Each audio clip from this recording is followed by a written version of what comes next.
Well, senior correspondent Joanna Gagos was at the State House in Trenton today and got the GOP response to Governor Murphy's address with Republican whip State Senator Mike Testa. Here's that conversation. We just heard the governor paint his version of New Jersey. Now we have a chance to hear how Republicans feel about it. Senator, thanks for taking a minute to talk to us. Governor Murphy really touted all of the things that he's most proud of. He said New Jersey is now stronger and fairer. How do you see it? Well, I've been in the legislature now for a full 6 years, and I've continuously heard Governor Murphy talk about a stronger and fairer New Jersey, and I've only seen New Jersey get weaker and poorer, and I would challenge Governor Murphy. Who is New Jersey stronger and fairer for? I bet you if you were to ask so many people, and in a very Ronald Reagan-esque way, do you feel stronger and fairer than you were 8 years ago? The majority of New Jerseyans would say absolutely not. He did touch upon something that is very important to all New Jerseyans: affordability. New Jersey is simply not an affordable state. Right now we have people who are graduating college at 22 years old, some of the best and brightest in the United States of America.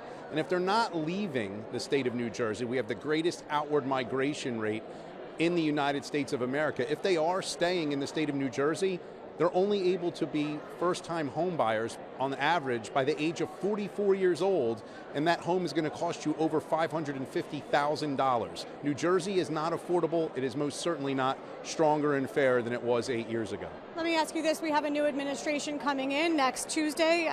Governor-elect Mikey Sherrill will be sworn in. Where do you believe, or do you think there is any space for common ground to work towards making New Jersey more affordable? Well, certainly. I mean, you take a look at this. Under the Christie administration, we had a $34 billion budget.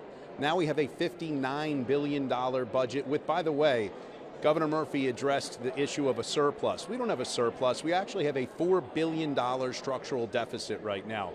We need to do everything we possibly can to make sure that we eradicate that $4 billion structural deficit. I think that we also need to work on some common ground with the corporate business tax. At the highest level, it's 11.5%. That is simply unacceptable. And this isn't a Republican thing or a Democrat thing. You can look at Governor Shapiro of the state of Pennsylvania.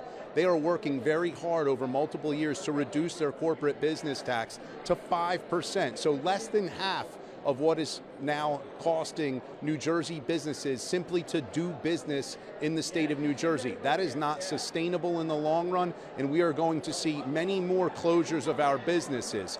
You know, just last week, unfortunately, we saw an icon in Newark, the Anheuser-Busch brewing facility, closing. I mean, that's unacceptable. I mean, that is an icon of New Jersey. When you're on the turnpike, you see the iconic Anheuser-Busch eagle. It's unacceptable. Let me ask you this. Obviously, this is Governor Murphy's last official speech like this. Is there anywhere where you do give him high marks? Any A's, any B's from you or your side? A couple of the bills that he signed that were some of that I had a whole lot to do with. The Boardwalk Preservation Bill, that was $100 million. Our boardwalks are the economic engines of our shore communities. I give him high marks in that. He didn't need to sign that. That was Senator Paul Sarlo and myself. That helped restore so many of our boardwalks, like in Wildwood, New Jersey, North Wildwood. I can tell you, not a whole lot. You know, he spoke about their response to COVID. Let us not forget, it was supposed to be 14 days to flatten the curve. It turned into almost 2 years. And he talked about how many small businesses opened during his tenure. Well, let's talk about the 1/3 of all small businesses that had to shut their doors forever due to the COVID-19 response of the Murphy administration. That didn't need to happen.